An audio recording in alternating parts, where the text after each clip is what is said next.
La cuestión es que dentro del Poder Judicial me llevó 3 años acceder a ese cargo de funcionario que es para lo cual yo había estudiado y lo que quería hacer.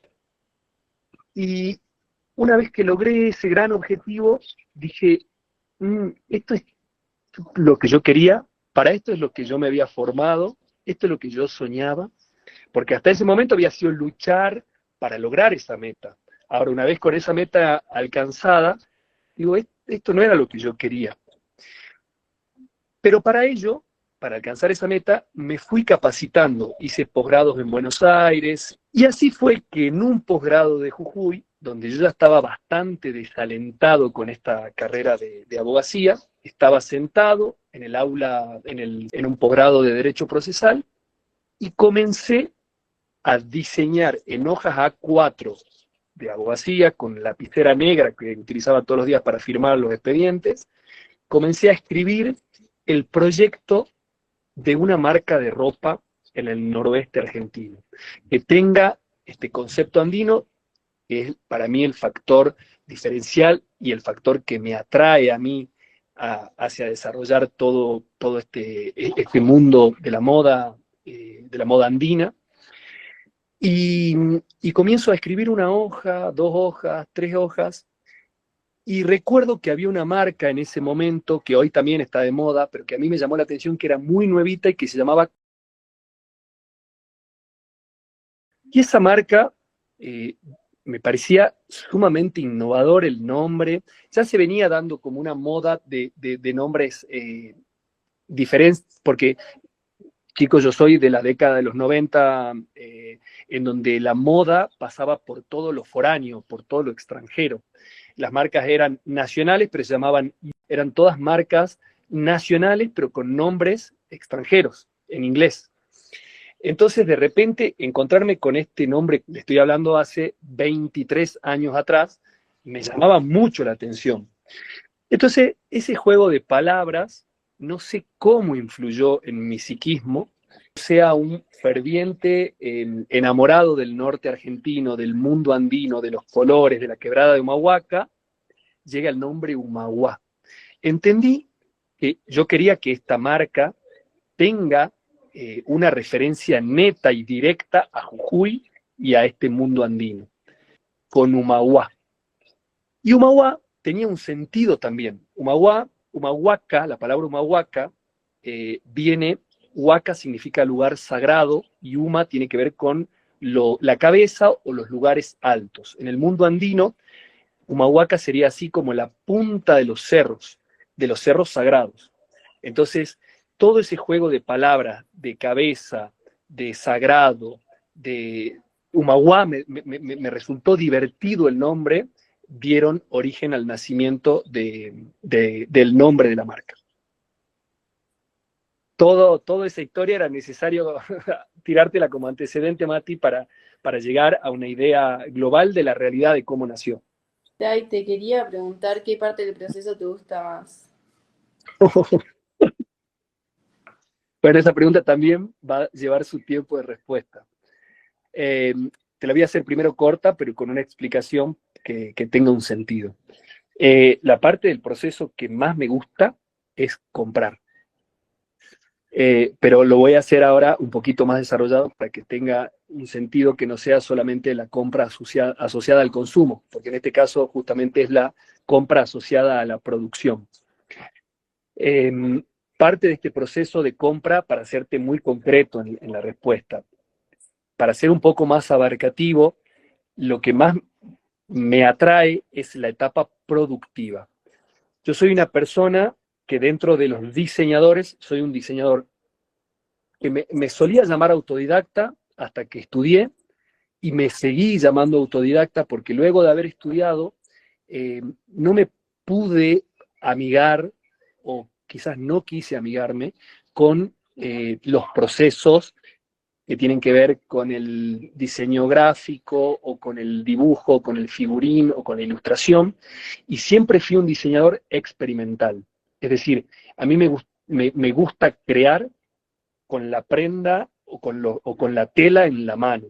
Entonces, mi proceso creativo pasa por, primero, me enamoro de alguna idea que tengo en la cabeza, luego salgo a buscar la materialidad con qué puedo desarrollar esa idea, y ahí está el proceso de compra. Me gusta mucho tocar los géneros, poder apreciar la calidad, la composición, los colores, y de esa forma, una vez que tengo ese material elegido, con el material en la mesa, poder trabajarlo. Por supuesto que comienzo con una prenda, que es lo que se llamaría la prenda muestra, y luego ya se compran los rollos de tela de esa tela que me sirvió como experimentación para luego desarrollar. Es decir, que todo ese proceso de, no sé, creación mental, luego bajado a una idea que puede ser escrita o dibujada, muy poco dibujado, luego el contacto con la materia prima me gusta, ahí compro, produzco, desarrollo la muestra, y luego ya sigue todo el canal que tiene que ver con la producción más industrial, las molderías, los talles, la comercialización, la venta, la cobranza, financiero, bueno, en fin. Espero haberte respondido, Oli, y cualquier duda que surja a raíz de esto, también estoy dispuesto a responder. Muchas gracias. Por el lado de la tela y de cómo crees vos que la tela orgánica puede transformar la experiencia del cliente que la lleva puesta. Bien, buenísimo también. Muy preparados tus alumnos. Así, mira, yo te cuento, Juli, también, y de paso a otros chicos, que para mí todo esto es nuevo. Yo no sabía que existía este tipo de educación, y realmente estoy sorprendido y admirado también. Pero bueno, por ahí tiene otro nombre. ¿Se dice alumnos? Sí, Nico, ellos son estudiantes, porque Estudiantes. alumno significa persona sin luz. Ah, mira vos, alumno. Por eso en la Sin escuela se le dice luminosidad. alumno, porque el único iluminado es el docente. Ok, qué genial la respuesta. Me encanta estudiar a mí y los significados de las palabras, la etimología, así que me regalas una nueva. Gracias. Bueno, Ramiro, eh, es una, he sufrido una gran crisis en relación a la materialidad y a los procesos industriales y al consumo. Eh, Nuestra industria, que es la industria textil y la industria de la moda particularmente, eh, tiende a ser un producto pronto a desuso y pronto a residuo. Toda la tendencia que existe desde hace un par de años atrás del fast fashion, que son las grandes producciones masivas, y que luego pasan a ser residuos, y esos residuos pasan a colapsar el medio ambiente, es algo de lo cual es muy difícil, por lo menos para mí, para muchas empresas, salir. ¿Y por qué digo que ha sido de una gran crisis? Porque luego de un proceso de gran crecimiento que tuvo la empresa y la marca, se me vino este choque que tiene que ver con una realidad, que tiene que ver con un futuro también, y que a su vez, de alguna manera, se confronta con el modelo de negocios. Entonces, de repente es un motivo de constante estudio, análisis, proyección, y ver de qué forma esta industria puede no atentar de la manera en que lo hace contra el medio ambiente. Nosotros somos una empresa mediana o chica en comparación con las grandes fábricas que son creadores del fast fashion. Sin embargo, no dejo de ser consciente que el producto que nosotros podemos producir va a ser un residuo que hay que investigar, estudiar cómo hacer para reutilizarlo el día de mañana, siendo que hablamos de moda. Hay algo que se llama crisis económica, que viene de alguna manera a colaborar un poco con esto. ¿Por qué? Porque antes lo que era moda, colores estridentes, fucsia, no sé, flores, tropical, y que directamente pasa a ser basura al año, hoy ya no se produce tanto por una cuestión de crisis, porque el mismo consumidor busca un producto que pueda tener una durabilidad y un tiempo de uso y no que lo usen 2 o 3 veces y lo desechen. Entonces, de alguna manera, la crisis económica viene a mitigar un poco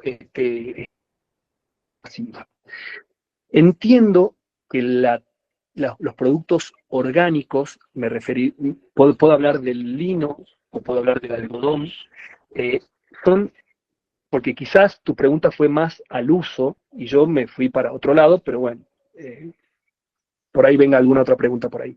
Entiendo por experiencia personal que el uso de prendas orgánicas es mucho más amigable al cuerpo que el uso de una prenda sintética.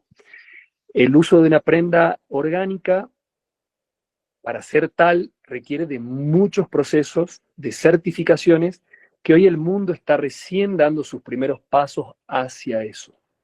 No es lo mismo hablar de un producto 100% algodón que nosotros venimos trabajando desde el inicio de Humahua, hace 20, 18 años atrás, que hablar de una prenda con materiales orgánicos.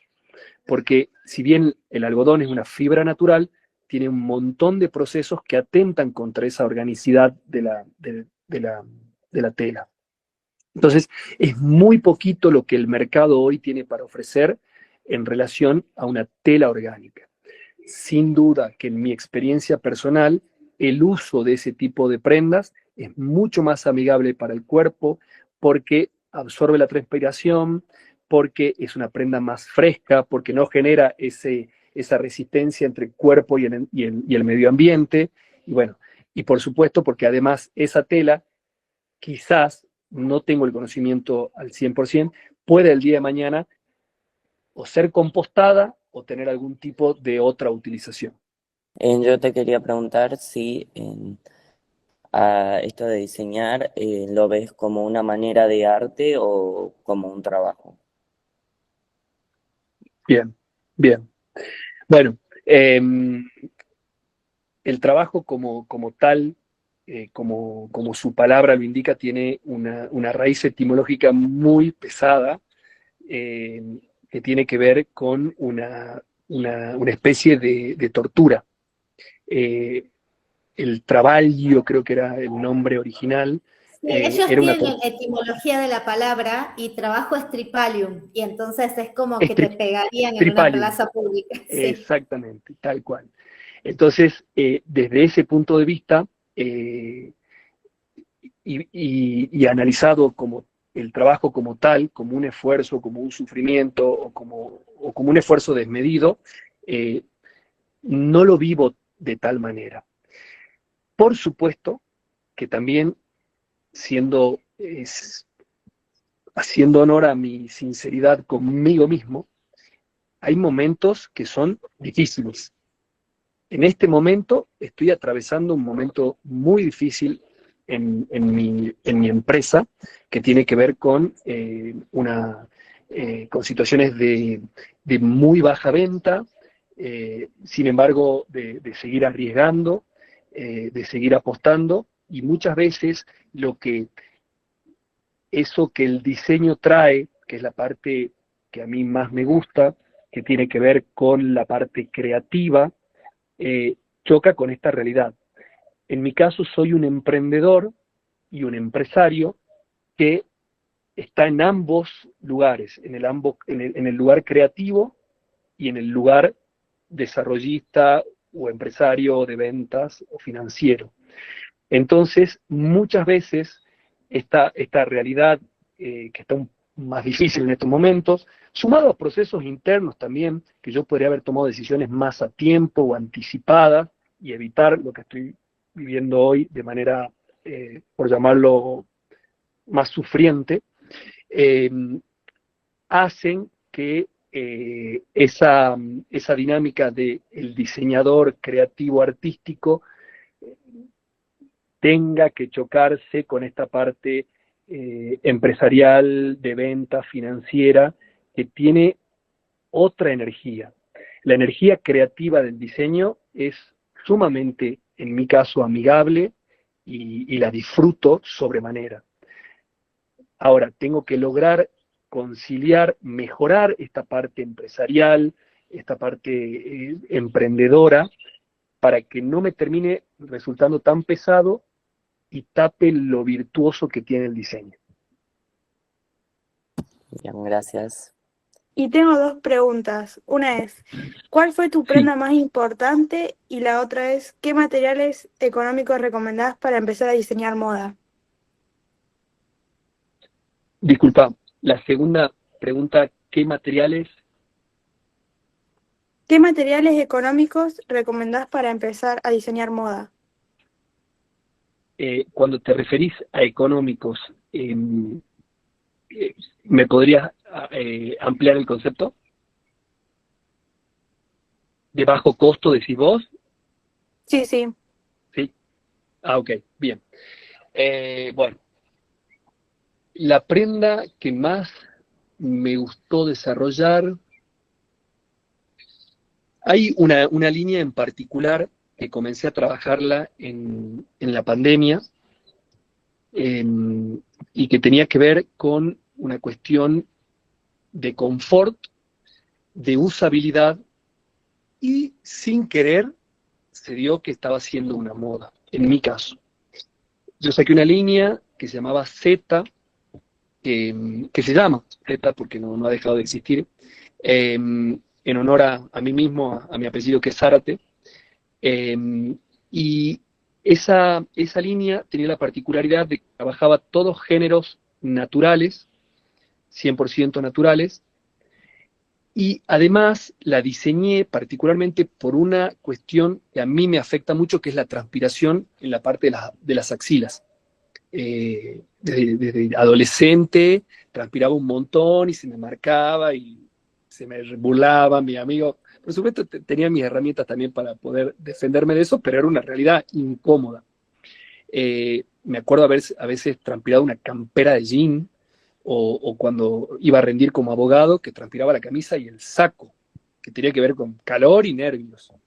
Entonces, si bien encontré algunos pequeños tips para disminuir ese impacto en mi cuerpo, desarrollé una prenda que tenía, no la tengo puesta ahora, desde la manga hasta la parte de acá era una sola cosa. Entonces, la tela no tenía contacto con la axila, que muchas veces con el desodorante y la transpiración se produce una mancha en esta zona que después te la pones y a los 5 minutos ya tiene un olor, no sé, que a mí no me gustaba.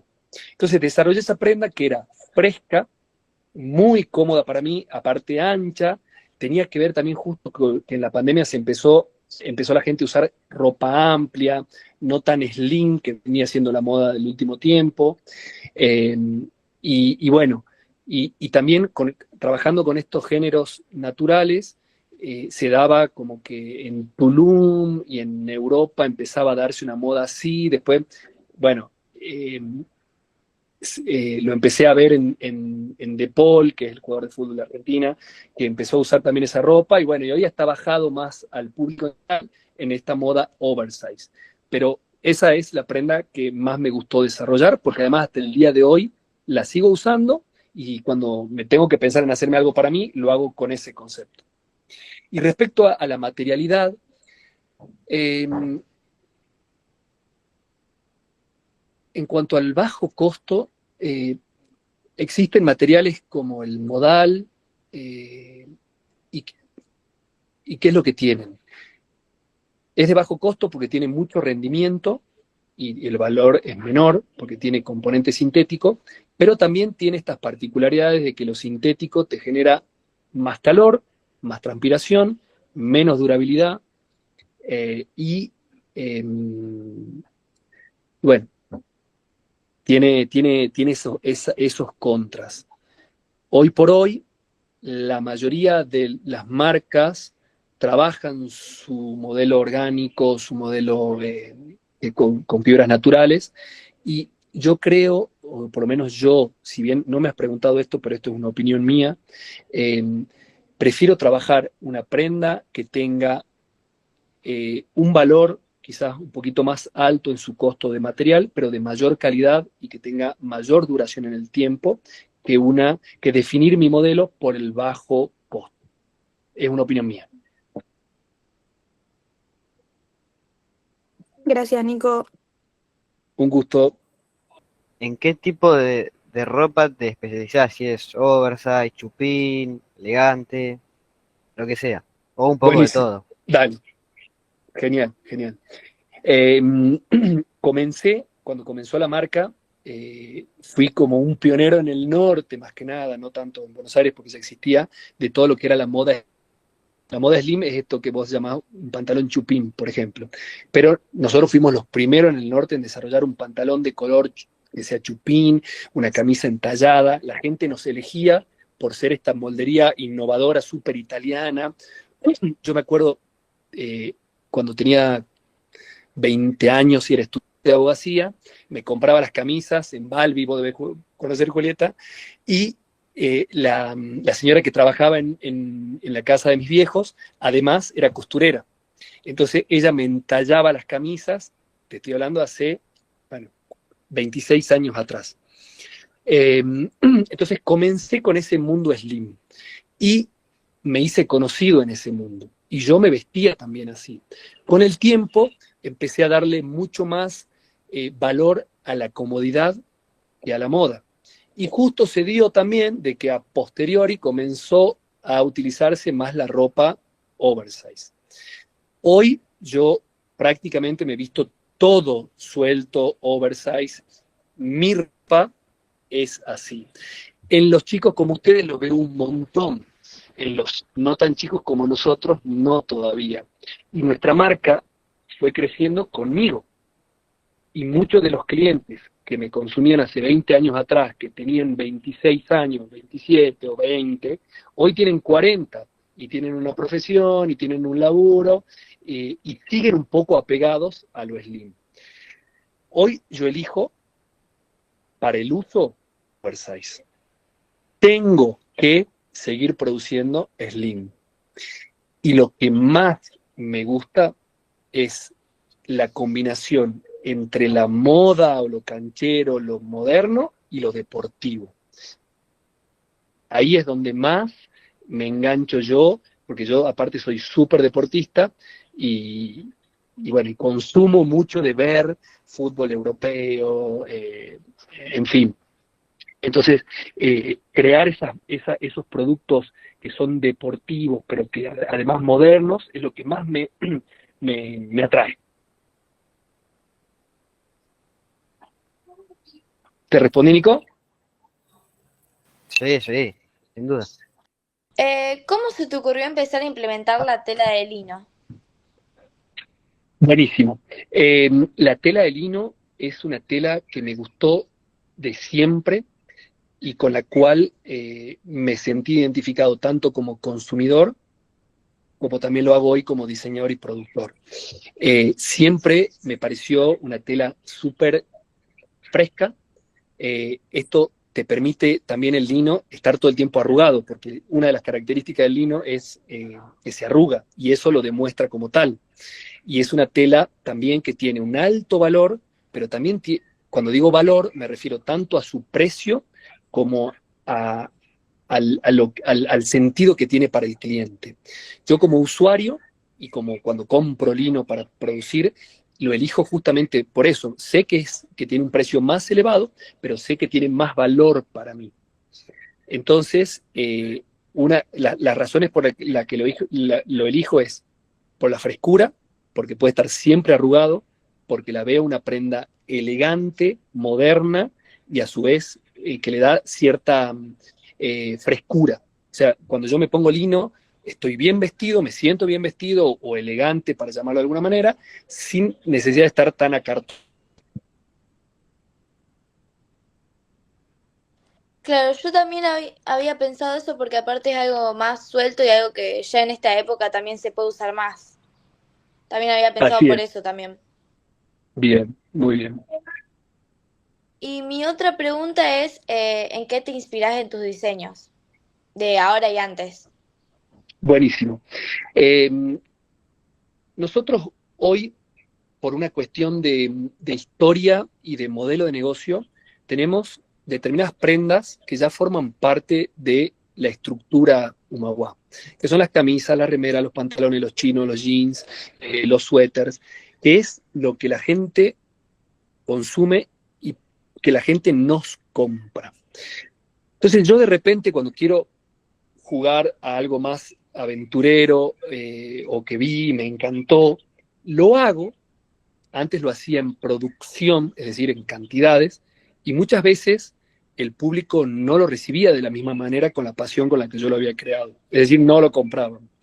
Y 1 o 2 años más tarde, cuando nosotros lo vendíamos en el outlet, ¡pum!, saltaba esa moda y se empezaba a comercializar, pero a un precio más económico.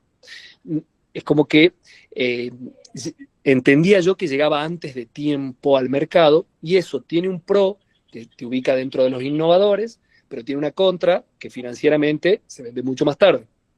Entonces, tuve que aprender, de alguna manera, a resignar ciertos gustos, intereses, por lo menos en lo masivo o en las cantidades, y salir con la producción estándar, tenemos jean, bla, bla, bla, bla, bla, y luego introducir una pequeña cápsula con los diseños más innovadores. Cuando me inspiro, entonces, para bajarlo y ser más concreto en la respuesta, dentro de esta moldería, por llamar de alguna manera, que son camisas, jeans, pantalones chinos, remera, buzo, que siempre tienen la misma estructura, busco darle el toque con alguna combinación en los cuellos, con alguna cinta, con el detalle del logo en contracolor, y de esa manera, siempre que esto que caracteriza a Humahuá, que es el mundo andino, que es la diversidad de colores, que es el animarse un cachito más sin ser los mega innovadores, porque hoy por el mercado no puedo hacerlo. Quizás cuando decida dar otro paso lo pueda utilizar. Entonces, siempre tengo en cuenta, y es lo que más me atrae a mí, esta culturalidad andina, este mundo andino que yo lo vivencio los sábados cuando voy al mercado y veo las pitayas, fucsia,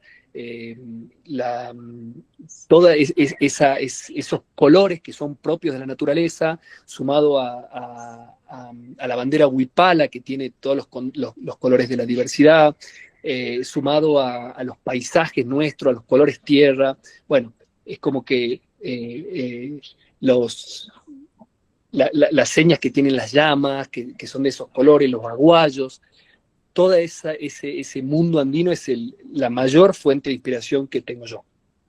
Si tenés prendas para cada estación del año. Perfecto. Cuando te responda, yo te voy a hacer otra pregunta a vos, porque me sorprendió y me llamó la atención tu nombre. Y ya te voy a decir por qué. Perdón, me quedé tan atraído por el nombre que me podrías repetir la pregunta. No, está bien, el nombre es raro. No, si tenés prendas para cada estación del año. Perfecto, buenísimo. Hay esta misma línea que le contaba recién, está basada en camisas, remeras, pantalones, chinos. Son prendas que se hacen tanto en primavera-verano como en otoño-invierno. En invierno tenemos la particularidad que jugamos más a ser nosotros mismos. ¿Por qué? Porque tenemos acceso a la lana de llama, a la lana de oveja, y podemos producir prendas que tienen que ver acá con nuestro norte. Entonces hacemos esos suéteres con las guardas aquí, combinado con colores, con toda esa materialidad que tiene que ver con la lana de llama y que es un producto orgánico y natural y que ahí me cierra todo. Y por otro lado, en el otoño-invierno, que tenemos que ser un poquito más occidentales y conectarnos con el traje de baño, con la camisita floreada, y darle el toque de acuerdo a la temporada. En nuestra zona, que es la zona de influencia, tanto donde producimos en Jujuy como comercializamos, Jujuy, Salta, Tucumán, hay muy poca diferencia entre las estaciones. Tenemos un invierno que es muy cortito, en donde puede haber 15, 20, 30 días de frío, y el resto después tenemos un julio que hacen 40 grados, 35 grados por el viento norte.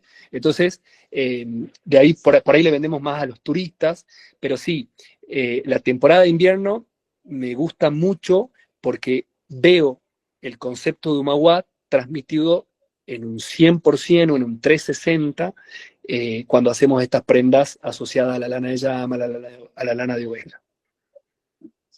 Yo te quería preguntar cómo seleccionas el color, el corte y la confección para cada prenda.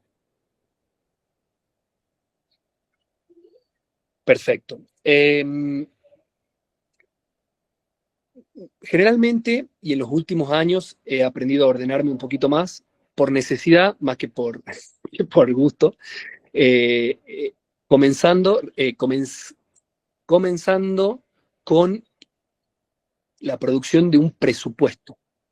En ese presupuesto, yo asigno la cantidad de prendas. Por ejemplo, vamos a producir 1000 camisas. Bárbaro. Esas 1000 camisas se van a traducir en 20 diseños diferentes de 50 unidades cada uno. Esos 50 unidades distribuidas en talle S, M, L, XL.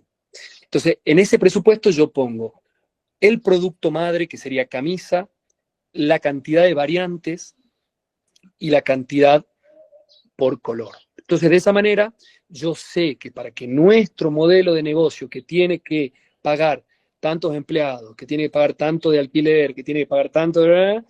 Para estos costos necesito producir y vender tanta cantidad de plata. Entonces, en función a eso, hago el presupuesto, que es la parte más contable, por llamarlo de alguna manera, y la hago así, súper esquemática en un Excel, que, como te digo, con el tiempo tuve que aprender a hacerlo. Y una vez que tengo esas cantidades de variantes y de productos, comienzo a decir, bueno, tengo que salir a buscar 20 variantes de camisa. Listo. Hablo con un proveedor, con el otro proveedor. Antes yo viajaba mucho a Buenos Aires, en donde tenía contacto con cada una de las fábricas de tela para poder tocar, elegir, ver. Hoy, un poco por la pandemia y un poco también por cuestiones económicas, ese laburo pasó a ser un poco más virtual. Me mandan a mí las fotos, a veces me mandan las muestras físicas, y puedo así seleccionar los colores que me gustan.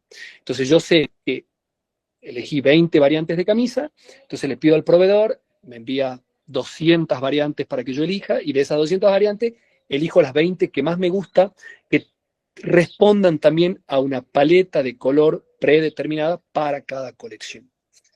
Hoy, por una cuestión de crisis económica y de consumo, como les había dicho en una respuesta anterior, no hay tanta variedad ni de colores, ni de consumo de esos colores, por lo tanto las fábricas de tela no las producen.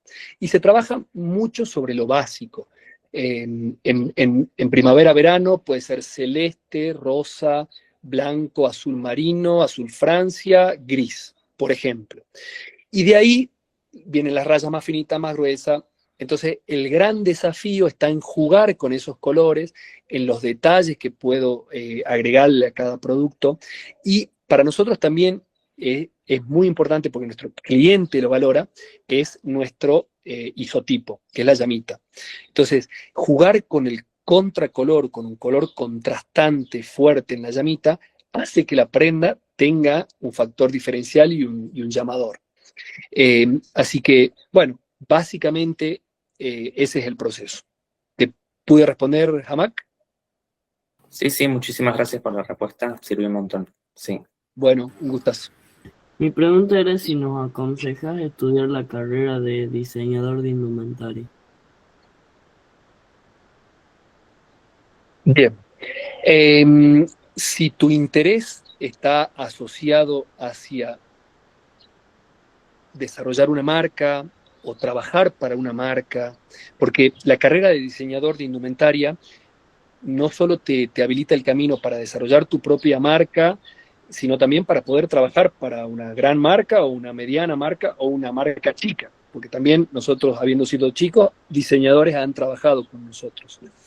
En mi caso en particular, me ha servido estudiar porque me ha brindado herramientas me ha permitido crecer, ha permitido también mitigar el síndrome del impostor, que no sé si alguna vez lo escucharon, que tiene que ver con ese autoexigente que tenemos cada uno de nosotros, que me hacía llevar a que yo había construido una marca en un mercado en la cual se tuvo un pronto crecimiento y una pronta exposición y crecimiento, y yo era abogado. Entonces, mi síndrome del impostor me decía, ¿qué haces vos siendo abogado queriéndote hacer el diseñador? Entonces, esa era una lucha interna. Estudiar le ha callado a mi ego la boca en ese sentido, porque hoy me puedo responder diciendo, soy diseñador, y también en lo práctico me ha brindado muchas herramientas para poder mejorar el trabajo que venía haciendo y optimizar tiempos, recursos, ampliar la mirada. Sí, en mi caso ha sido muy útil estudiar la carrera. Gracias. Un gusto, Adolfo. ¿Cómo maneja la confección y la creación de sus prendas? Perfecto. Buenísimo, Sofía, ¿cómo andás? Dentro de nuestro catálogo, de nuestra colección, ya sea primavera, verano, otoño, invierno, nosotros trabajamos un modelo productivo mixto. ¿Esto qué significa? Que por un lado, nosotros elaboramos el 100% de camisas, pantalones, en algunos casos remeras, bermudas, y en otros casos nosotros trabajamos la etapa de diseño del producto y una fábrica externa, que hoy por hoy estamos trabajando solo con fábricas en Buenos Aires, nos desarrollan ese producto. Entonces, de esa manera, ese sistema yo lo denomino mixto, porque por un lado lo producimos nosotros desde el corte. Un proceso productivo de una prenda conlleva la compra de la materia prima, que es la tela, tanto como los hilos, botones, avíos, elásticos, etc. Luego viene una etapa de moldería en la que uno desarrolla las matrices, generalmente en papel y cartón, con los distintos talles. Luego viene un proceso que se llama la encimada, en donde se tira la tela en una mesa larga, se enciman todas las telas una encima de la otra, y luego arriba se pone el molde de la espalda, del cuello, del frente, por hablar de una camisa, de la manga. Luego se corta, entonces en vez de cortar una prenda, estás cortando tantas prendas como capas pusiste. Entonces un corte puede tener 300 prendas y optimizás el tiempo. Luego del corte viene la confección, en donde se unen cada una de las partes, ojal, botón, bordado de logo, y plancha y packaging. Y en la plancha y packaging se hace el control de calidad. Eso es un proceso que lo realizamos, como te digo, en determinados productos el 100% nosotros, y en otro yo solamente participo del proceso de selección de la materia prima de la tela, de cómo van a ser las combinaciones, y un tercero nos fabrica y nos da el producto listo, empaquetado, para que nosotros lo recibamos, lo clasifiquemos, lo controlemos y lo vendamos. Dale. ¿Cómo se ha enfrentado a las críticas negativas en cuanto a sus creaciones? Si es que ha tenido alguna crítica negativa. Sí, sí, por supuesto que sí. Y bueno, como la vida misma y como la experiencia misma de la vida, en las primeras etapas, la he padecido las críticas porque me las tomaba personal. Yo siendo un emprendedor y nuevo y entendiendo que todo lo que hacía lo hacía con buena fe, con buena voluntad, con amor, de repente las críticas no era muy permeable las críticas, las sufría, porque además para mí siempre crecí con ese mito del cliente tiene la razón.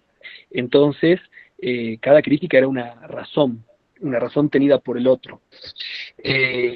Y en algunos casos he salido a defenderme, y en otros casos he aprendido que hay tantas percepciones como personas en el mundo.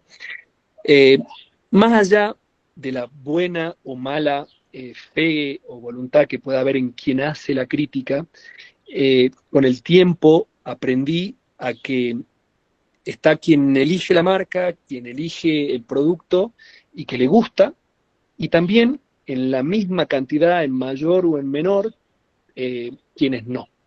Entonces, amigarme con esa parte ha sido súper interesante y también reconociendo en mí que el valor estaba puesto en el cuidado que yo tengo en mi trabajo, en el cuidado que tengo en la relación con la gente que trabaja conmigo, tanto empleados, proveedores, clientes. Pero bueno, con el tiempo he aprendido a eso, a poder convivir en armonía con la crítica. Muchas gracias. Con gusto, Sofía. Le quería preguntar cómo fue la relación con su familia en todo el proceso de su emprendimiento. Realmente ha sido un gran proceso de aprendizaje también en mi vida. En primer lugar, tuve mucha confrontación por parte de mi familia, tanto de mis progenitores. Cuando digo progenitores me refiero tanto a mi mamá y a mi papá, como a mis tías, como a todo ese entorno mayor que yo y que de alguna manera había sido educador en la vida, en donde ellos no entendían de que de repente yo con una carrera prominente, exitosa y cómoda como funcionario judicial, quiera empezar de cero a los 30 y pico de años, después de haber estudiado, posgrado, etcétera, logrado esa gran meta que era ser funcionario, de repente querer intentar otra cosa que ellos no entendían, que de dónde venía, que a dónde iba. Bueno, así. En ese momento te diría que era tanta la pasión y la seguridad y el convencimiento que yo tenía hacia dónde me dirigía, que lograba ir de alguna manera disminuyendo el impacto en mí de todas esas opiniones que eran contrarias. También sucedió que ese impacto fue también muy profundo con mi pareja, porque ella me conoció a mí como abogado, con corbata, camisa y saco, con cierta estabilidad económica, con un trabajo que era de tal hora a tal hora, y con un determinado marco de gente con quien me podía relacionar, que eran personas de tribunales, abogados, abogadas, etc. Y de repente se encontró con un Nico que no tenía esa certidumbre de todos los meses recibir el mismo dinero, que cuando comencé, por supuesto, como emprendedor, fueron épocas de mucha pelea y de poco ingreso, de mucho amor hacia el futuro y de poca plata. Y también empezaron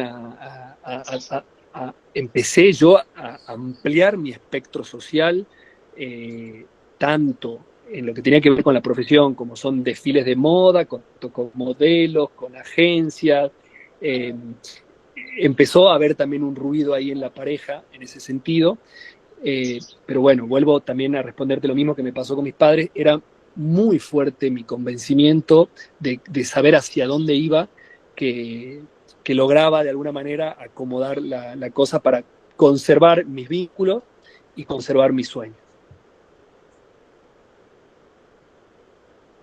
Muchas gracias. Con gusto. Y quería consultar cuál es la temporada del año en el que tiene más ventas.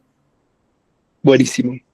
En la experiencia de estos 15, 18 años que tengo en el rubro, sin lugar a dudas que la gran temporada que tiene mayor ventas es la temporada de verano.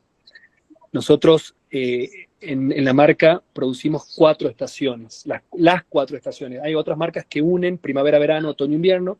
En el caso nuestro hacemos un otoño, un invierno, una primavera, un verano. En cuanto a volumen de venta, la temporada de verano es la que más se vende, tanto en lo mayorista como en lo minorista. Y el mes que más se vende históricamente es diciembre. Y entre los días 20 y 30 de diciembre. En esos 10 días se puede facturar lo que se factura en 2 meses, en un mes, en otro mes que no sea diciembre. Así que sin duda que la temporada de mayor venta es la de verano, en el caso nuestro y de nuestra marca. Y tenía para preguntarte si tus prendas tienen algún mensaje, además de solo ser una prenda para vestir, ¿tiene algún mensaje subliminal o algo que quieras transmitir a la gente? Bien.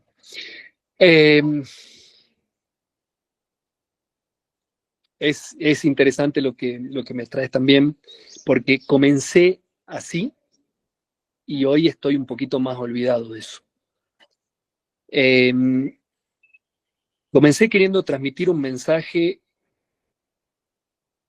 que estaba asociado a el emprender, el perseguir los sueños, el sí se puede, el desde aquí o el desde donde sea es posible.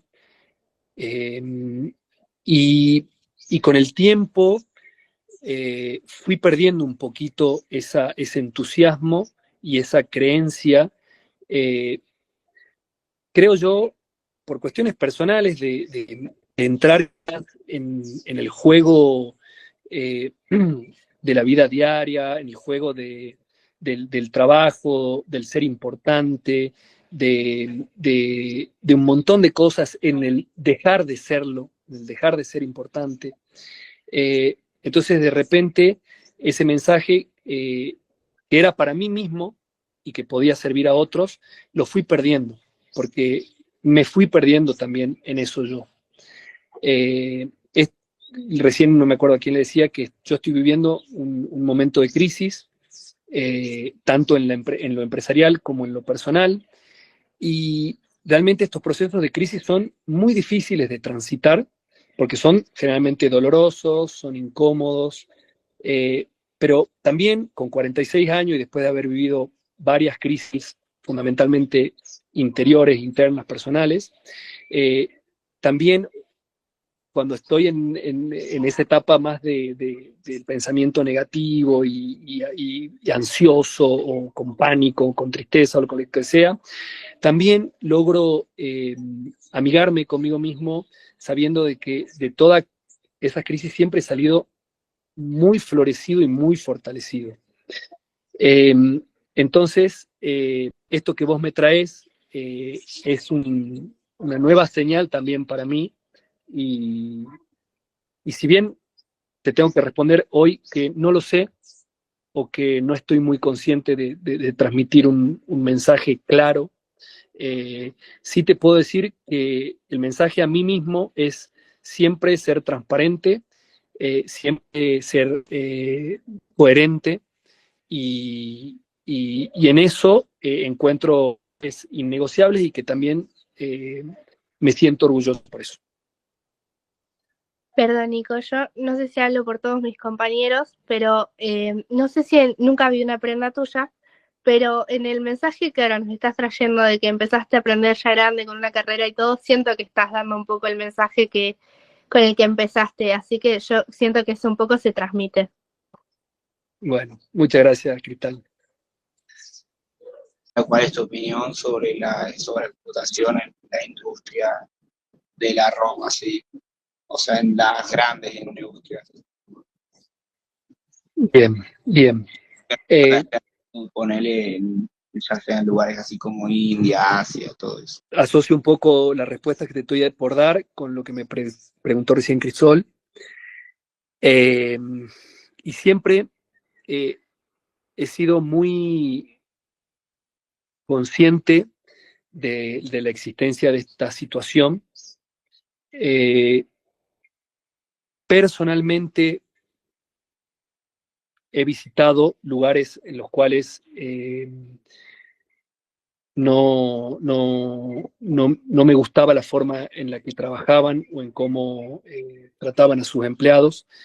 Y eso también ha sido de un gran aprendizaje para mí, porque muchas veces en el afán de querer salvar la empresa, en el afán de querer vender más, en el afán de querer reducir costos, hay cuestiones humanas que son soslayadas, que son pasadas por alto. Y mi sueño, y ahora que hablaba justo ya del mensaje, siempre ha sido tener una fábrica modelo. Cuando me refiero a modelo, siempre soñé con tener una fábrica en donde todos los trabajadores o las personas que me acompañen tengan un 100% de derechos adquiridos y un lugar de trabajo donde poder crecer y desarrollarse. Cuando comencé a lograr ese sueño, de repente poder trabajar con todas las personas en las situaciones óptimas de relación de dependencia, con el 931, que es el impuesto que se paga en el AFIP, con la obra social, con las horas de trabajo, con encontrar un lugar que sea luminoso. Como yo digo, yo estoy ahí, y el otro día hablaba con una de mis empleadas, te pido que ordenes esto, esto, esto, y ella me dice, ¿por qué? ¿Quién viene? Nosotros, le dije. Entonces, para mí, generar un espacio en donde quizás ellos acompañan un sueño, quizás a veces son parte también de ese sueño, es mi gran desafío y mi gran sueño. ¿Y por qué digo desafío? Porque de repente en este último año en lo que todo se volvió bastante caótico en cuanto a lo comercial, ciertas cosas se fueron desajustando y realmente me tienen bastante ocupado en el tema. Entonces, mi modelo es un trabajo de modelo 100% transparente, 100% amigable con un bienestar laboral, y sin duda que no voy por el camino de esas grandes compañías y esas grandes empresas si es que tengo que poner en juego estos otros valores. Creo yo de que voy a poder desarrollar este sueño que es tener una empresa con bienestar laboral, con óptimas condiciones laborales y a su vez grande o de gran compañía. Ante ese gran desafío me encuentro, y sin duda que no estoy de acuerdo con esa forma de laburo de explotación laboral, de explotación personal, de lo que sucede a niveles generales en el mundo, y también siendo consciente que soy parte de un proceso de un cambio que para ustedes está mucho más tangible y más vivido, porque ya han nacido con o se están educando con esta nueva concepción de la vida en general, tanto en el medio ambiente como en las relaciones humanas. Y bueno, y para mí es un gran desafío continuar enfrentándome a esto. Empieza a haber como una conciencia de consumidor que está exigiendo que las empresas empiecen a mostrar mayor transparencia en sus procesos y que empiecen a garantizarlo. Entonces, eso también viene ahora con estas nuevas generaciones, con las personas de 30, 25, 20, ustedes, que empiezan a demandar que no solamente quieren moda, color y facha, por llamarlo de alguna manera, sino que también quieren saber de dónde viene todo esto. Y mientras más exigente se pueda poner ese consumidor y de alguna manera también la economía acompañe, porque sin duda que eso lleva mayores costos, pueda encontrarse una armonía. Yo te quería preguntar si pensás que Humahuá es tu sueño más grande, y si pensás que es tu sueño más grande, ¿crees que está cumplido o hay algo más por cumplir? Quizás tu pregunta iba más asociada a lo laboral o a lo empresarial. en la vida en general, el gran proyecto es mi familia y particularmente mis dos hijas. En la vida laboral, Humahuá sigue siendo un gran proyecto, un gran sueño. He querido abandonarlo. Quizás por eso también tengo esta emocionalidad. He querido abandonarlo porque no he podido encontrar las herramientas para poder manejarlo, o no he querido, en realidad creo que no he querido. Y hoy estoy en un proceso en el que estoy buscándole y encontrando un giro para poder continuar. Los chicos que trabajan conmigo, mis empleados, realmente han sido un gran motor para esto porque me han acompañado en todas. Y también es una gran motivación verlos a ellos tan entusiasmados y tan comprometidos, involucrados con el proyecto y con el sueño. Solo que bueno, en el camino fui encontrándome con distintas matices mías que me fueron alejando, que me fueron acercando, y bueno, y hoy estoy viviendo esta etapa. Gracias, Monay. Por favor, sí, en cuanto a lo que dijiste, sí, yo me refería en general, no necesariamente a lo laboral, así que me encantó tu respuesta. Muchas gracias. Un gusto. Yo te quería preguntar con el tema de marketing, ¿cómo te llevas con el tema marketing y qué es la mejor estrategia que tenés para llegar? Ustedes, todas las preguntas han ido al hueso directamente. Bueno, buenísimo. He vivido distintos procesos en relación también al marketing, todo en relación a mí mismo. En un primer momento he sentido que he fluido con el marketing, porque de adolescente, de chico, de joven, siempre he sido muy marquista, por llamarlo de alguna manera. Entonces, construir la marca me ha resultado fluido, muy fluido. Entonces, y estudiar marketing me resultaba sumamente atractivo, los comportamientos, la forma de llegar a las personas, de llegar a las mentes. Realmente, en la primera etapa ha sido muy, como te digo, fluido, intuitivo. Tenía, por supuesto, también información y conocimientos, y ha sido muy personal el marketing. Ese marketing muy personal me ha dado un gran despegue en los inicios. Comencé haciendo yo el community manager, que no existía la palabra community manager en ese momento, es decir, creando un Facebook, manejando yo, respondiendo yo, subiendo fotos, siendo el modelo, el fotógrafo, todo lo que tenía que ver con la comunicación, de branding, de marketing. A mí me gusta mucho el branding. Y cuando la empresa fue tomando cierta envergadura, la empresa empezó a demandar más profesionalismo en el área, y para eso, bueno, he contratado una persona que se ha llevado, que ha sabido leer la marca, la historia, el concepto, la identidad, y también poder transmitirla. Pero también le ha dado su impronta, y también ha puesto sus conocimientos, y ha puesto su juicio. Y eso también ha sido de crítica para algunas personas que ya nos venían siguiendo con cierto mensaje. Y hoy estoy, bueno, en esta crisis, como les digo, en donde estoy redefiniendo ciertas cuestiones en cuanto a cómo comunicarnos.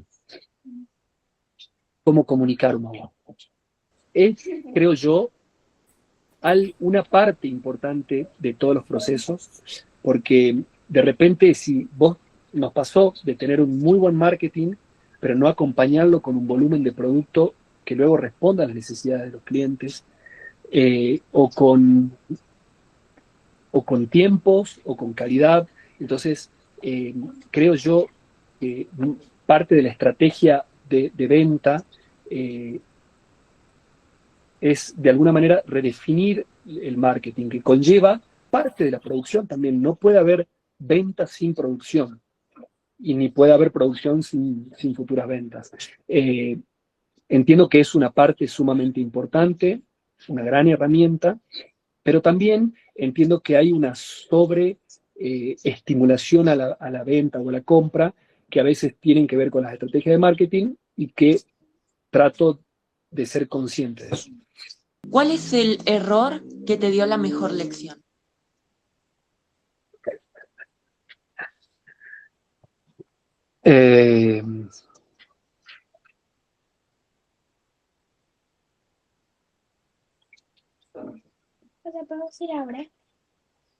Bien, me estoy tomando un tiempo porque la respuesta es muy precisa en cuanto a la mejor lección.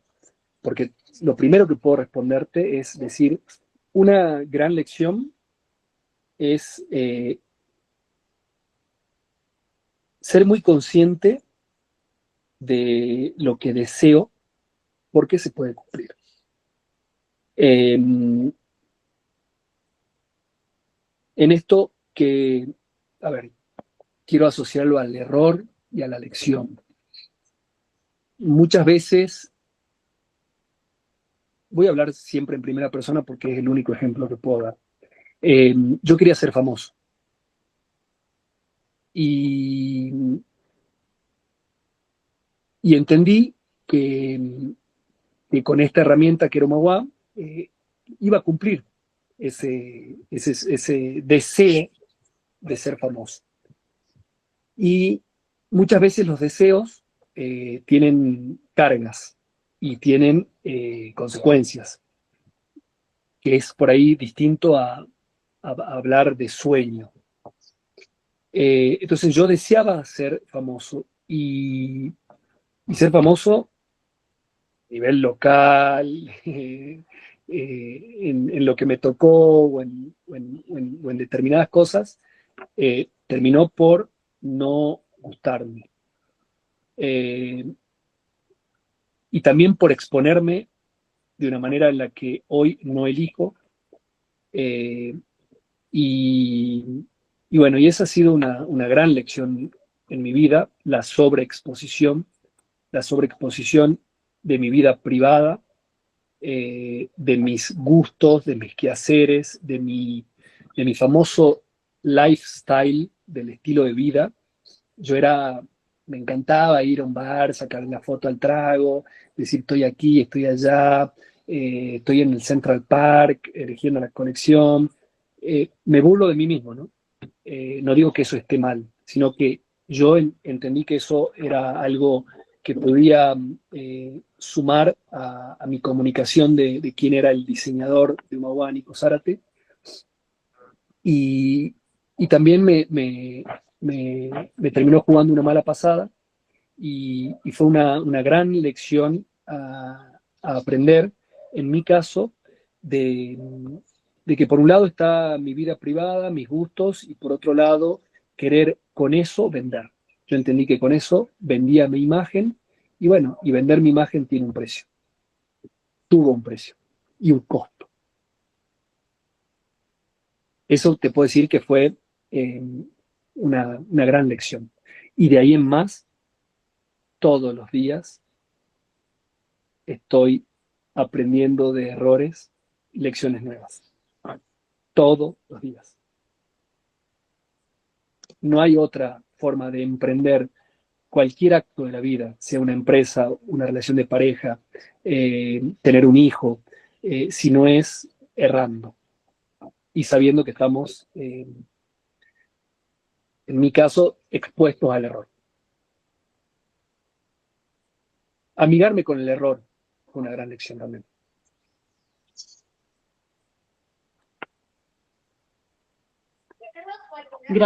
Gracias Nico. Muy buena respuesta.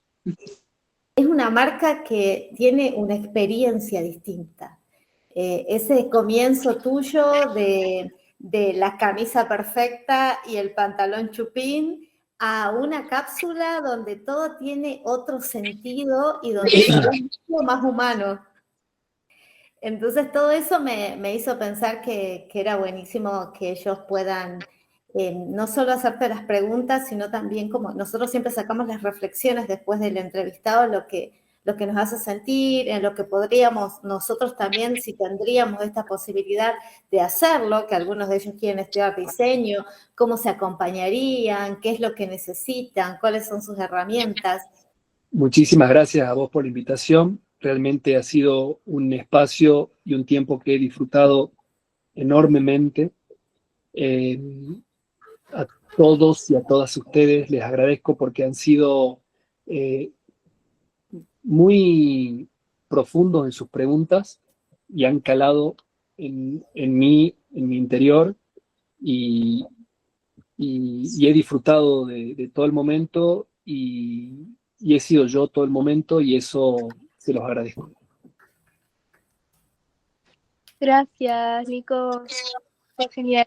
Gracias. Gracias. Gracias, un gusto. Gracias. Un gusto. Gracias. Gracias. Nos vemos. Nico. Chau.